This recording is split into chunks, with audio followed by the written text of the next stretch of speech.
Hey parents, great news. We don't have to be perfect. Thank God, right? More specifically, we don't have to be perfect at money and personal finance in order to teach our kids about money. The schools are not going to do it. They might teach about math, which would be amazing. And by math, I mean the math of money. So yeah, compound interest, net present value, how to add up pennies, nickels, and dimes, maybe amortization tables for a car loan or a home mortgage. That's great. I would love for the schools to teach even more about that. Why? Well, because it's higher math and most of us don't really like to do higher math. And it's something that they can teach that does not really have a whole lot of debate behind it. Meaning, it's not really my opinion on what the net present value is or my opinion of how compound interest actually calculates. My opinion is neither here nor there. Math is math. Where I don't personally either see schools teaching or want schools teaching is the idea of the value around money. Not the value of money, a dime is a dime, a dollar is a dollar, but the values behind money and the psychology behind money. What do I mean by that? Well, there are a lot of beliefs that we grew up with. We have money beliefs. They may be scarcity, they may be abundance. It may be that everything's too expensive or we can't afford that or just, we'll figure it out later, go ahead and buy. If, the neighbors have this, we have to have that, whatever, right? So there's all kinds of money stories that we learn growing up, that we tell ourselves, that we pick up somewhere. And it's so important to think about, where do those stories come from as a starting point? Like, what do I believe about money? I believe money is plentiful. I believe that we can always make more. We can find a way to make things stretch. We can find less expensive options, or we can save up more money, or we can earn more money. We can make good choices. There can be plenty of money. There's a lot of abundance. I'm also, the very first thing coming out of my mouth when someone says, I want to buy this, I'm like, ooh, that's expensive. How do those work together? They do, but that's an example of where one of my money stories gets in my own way a lot of times, preventing me from saying yes in places I really actually do want to say yes, or where things really maybe aren't that expensive after all, but my immediate is, that's expensive. Okay, so what if it is? Or is expensive really expensive? I invite you to think about, what are your money stories? What are your money beliefs? Think about what you learned growing up, because so much of what we are and who we are and how we operate in the world is attributable to how we grew up. Did you grow up with everything was too expensive, or we can't afford that, or money doesn't grow on trees, or that kind of stuff? Or did your family just spend? Now, if your family could afford to spend, great. If your family couldn't afford to spend, that causes problems down the line. And again, it's about that money mindset of what kind of values are being taught and absorbed and observed, and how you operate within those values. Maybe you grew up, you're not rich. So what? You can still learn about money, change your stories, change your life, and change your kids' lives. Maybe you grew up with other money trauma. Maybe money was used as a weapon or as a handcuff, meaning maybe your parents held that power over you where anything you wanted, and this is true for most kids, right? Anything you wanted, you're dependent on your parents most of the time. Cool, okay. Well, at some point you have to break out of that. And the question is, did that serve you well? And what do you want to continue teaching your children? Maybe you find yourself still handcuffed today in a job that you don't love because it pays really, really well. I've been there, guilty as charged. It was a bad situation twice. And I stayed with it because the pay was so good, and I'll never get anything that pays as well, or it's not really that bad, or that boss isn't really that toxic. But those handcuffs, whether it is the salary or the benefits or long-term stock options, whatever, it can be crippling when you let yourself be stuck in a situation because of the money. Well, think about, are you creating that with your children through the stories that you tell them? Maybe you're insecure about teaching your kids about money because you carry a lot of debt. That's okay. There are ways out of debt. It starts by stop creating new debt, but then start paying off old debt. There's a plan. Make a plan and make it happen. Don't let any of these things get in your way of teaching your children about money. Start by thinking about, what money stories do you have? Of those money stories, which ones are treating you well and serving you well? Which ones do you want to pass on? And which stories do you just want to burn and move on to a better story? Start there. So thing one, Think about what your stories are and how can you make them better for the next generation. All right. Secondly, the best thing you can do to help teach your kids about money is to talk about money. I've mentioned this before in other videos. Start by helping them understand how you make money in your household. You, maybe a spouse, how do you bring in income? What do you do for a job? So there's a whole career discussion, but how does that translate into money? Are you paid hourly or salaried? What's the difference? How do you help the kids understand that? Are there bonuses? What does that look like? Maybe you have a commission kind of business. How does that work? So help them understand you taking your time and efforts and talents to do this creates money that way. Once you understand that, then you can say, here's what our total household income is. Maybe it's 50,000, maybe it's 500,000, whatever. Give it a ballpark. Help your kids understand. Whatever number you tell them, that is going to seem huge to your children because they're busy working in $5 and $10, not 5,000 or 500 or 50,000, right? So any number you give them is going to feel momentously huge. Cool. I mean, sounds like a hero, right? The next step though is to help them understand, where does all the money go? And part of that is sharing with them what your budget is. And nobody enjoys budgeting. I hate budgeting. More often for me, it's more of a look back than a plan forward. I'm working on that. But the idea is there's a certain amount of money you're going to spend every year, every quarter, every month, every week, whether it's on housing payments for rent or mortgage, whether it is taxes, all kinds of taxes, right? Whether it is eating, could be groceries, could be eating out, could be going out to the bars, school lunches, whatever, right? Some kind of food, utilities. I don't have to tell you what you spend your money on, but figure out what you spend your money on, and at high enough level categories that the kids will get it without overwhelming them and making their eyes cross with the details, help them understand this is how much of that money that we brought in. Let's say you bring in $100,000 just for round numbers, okay? Of that, maybe 20 to 24,000 goes into paying for the house or the apartment or the condo or wherever it is you live, right? Okay, that's a piece of it. And then you've got another, I don't know, $6,000 to $12,000 for utilities, depending how big or small the house is and how much it takes to heat and cool and whatever else, right? Okay, so there's that. And then you've got transportation. Do you ride buses, subways? Do you have a car? Do you have 5 cars? Like, how do you get from point A to point B? What is your transportation, including insurance and gas, of course? Ooh, let's talk about insurance. All right, so how much of that income goes to health insurance? You know, some of that's automatically deducted, but it's still coming out of your paycheck, right? And then you've probably got renters or home insurance, you've got car insurance, whatever insurances you have, that costs money.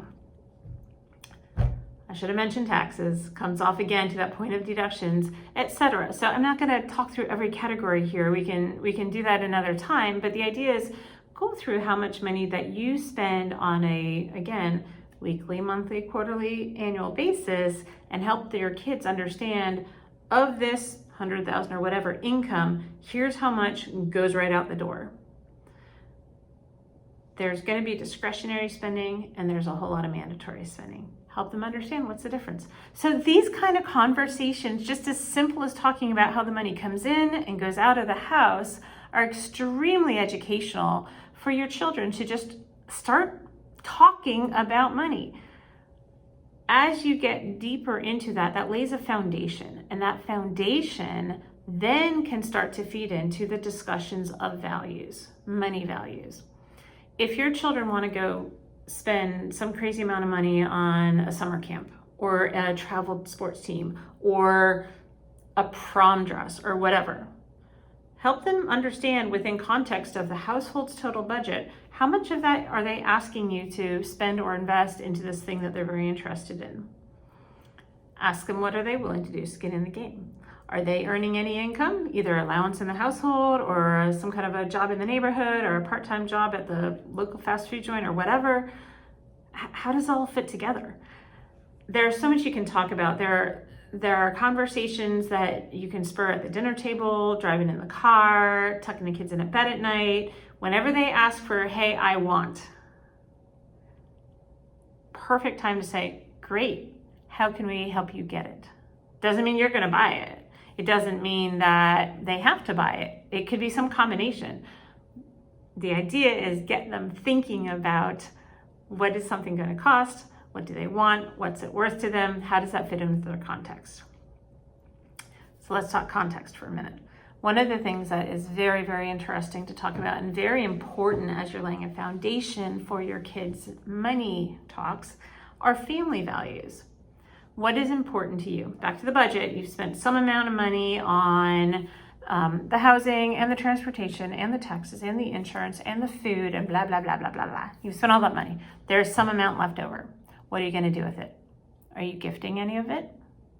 Are you setting aside a certain amount for vacation and leisure time? Let's talk about leisure. How do your kids like to spend free time? Would they rather do more stay at home in front of the TV kind of movies and then spend more like big blowout dinners out at the steakhouse? Would they rather do all that staying at home and then go on a big blowout vacation because you've saved up all these little $50 here, $100 there?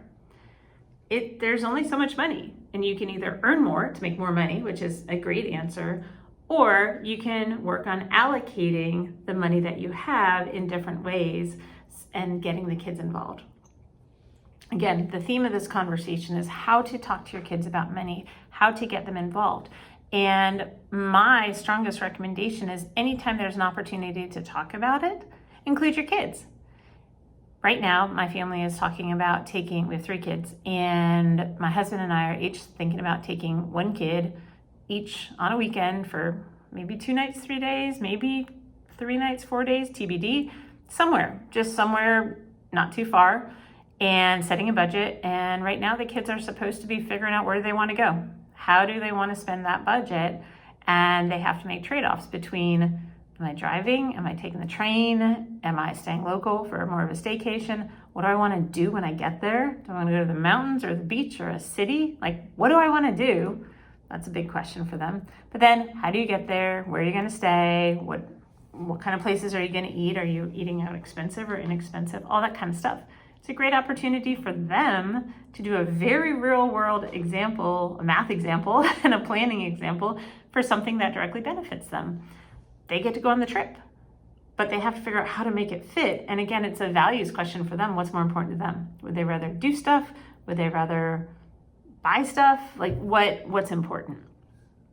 So many opportunities just in your day-to-day life to go through those conversations. Maybe another example is grocery shopping. Do you take your kids grocery shopping? It can be very aggravating, I know that. It's also a great way to do some discussions about when you buy generic and when you buy name brand. How do you want to handle that?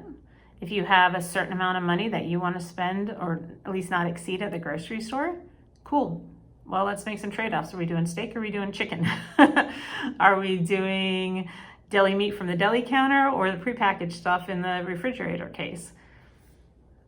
How are we spending our money? We have a certain amount of money we can buy for this week's food, and what do they want to eat, and what are they willing to sacrifice in order to get the things most important to them? There's examples everywhere of making that values decision. What's more important to you? This or that? And if you want this and that, then it comes down to how do you earn more money to be able to get this and that. It's really a pretty simple math equation when you do that. Back to my original point, you don't have to be perfect at math and finance to have these conversations and to spur these discussions and to encourage these kind of conversations. Maybe you're carrying debt, so what? Maybe you've made some big mistakes in your past, so what? Maybe you're dirt poor, so what? You know enough about money from your personal experience to be able to have opinions on it, hopefully to have some ideas of what you want better for your kids, because we all want better for our kids. No matter where we are in the socioeconomic ladder, we all want better for our kids. You know enough to be able to have conversations. Let's talk about some mistakes. We've all made them. We've all made all sorts of crazy mistakes. Those are learning moments. Those are teachable moments. Those are examples to share to your kids to say, yeah, I bought a car when I was 16, a new car. And I had to, therefore, then work a part-time job throughout my entire high school and college years to pay off the thing. And I did not get to hang out with my friends nearly as much as I would have wanted to.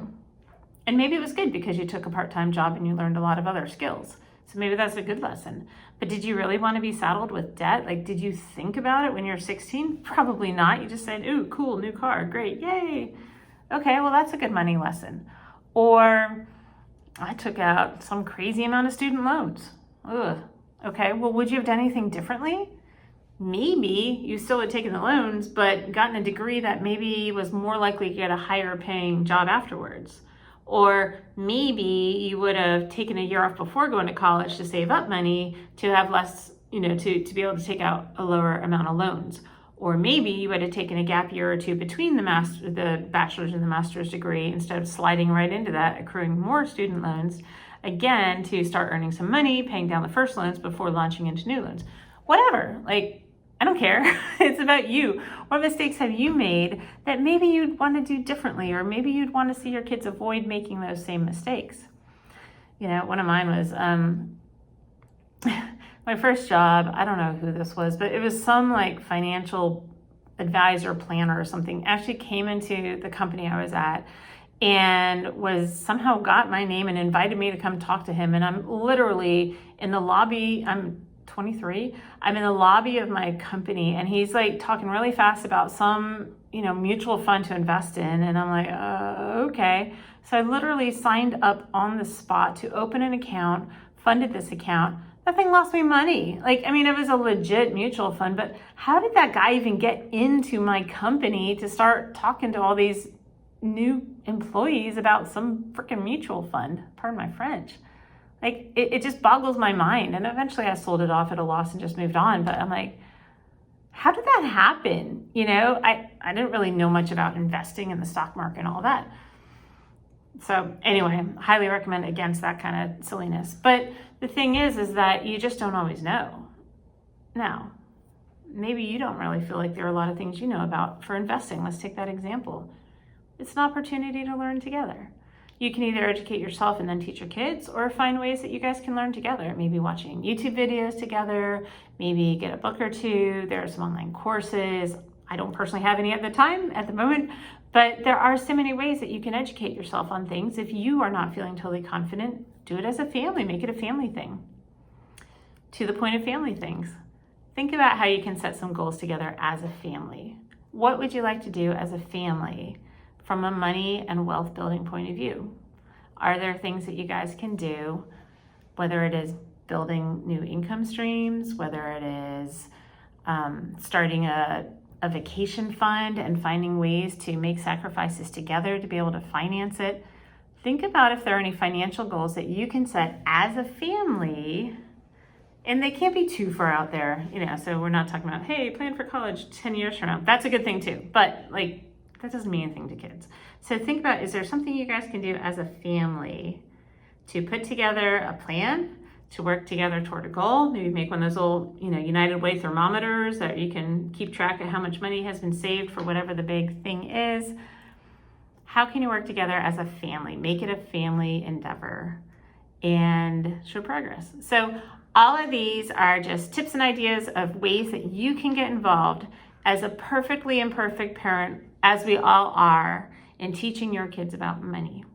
Get them involved, help them understand, demystify it, because certainly if they don't hear about it from you, they'll hear it from somewhere, and you want to be an influence on that. So how do you teach your kids about money? How do you have the conversation? How do you make it normal? Let's normalize talking about money, especially inside the family. Maybe out there in the big bad world, maybe that's not yet the time and the place, because we're kind of weird in our culture. We don't like to talk about money. Well, I do, but a lot of people don't like to talk about money. So how do we normalize talking about money, at least within the household, and make a difference starting there? You don't have to be perfect. None of us are, but you are the perfect parent to teach your children about money starting now. Start with the values that you have, the money stories that you have that you want to either pass on to your kids or modify. Talk about where money comes from and where it goes in your household, starting with your household income and budget and expenditures. Talk about what your children would like to accomplish with money, both as kids as well as part of the family. Set some goals, achieve those goals, and then set new goals. Good luck to you. You are the perfect parent. You really are. And it doesn't matter how imperfect you or I or anyone else is, you are the perfect parent to talk to your children about money. Let's get started.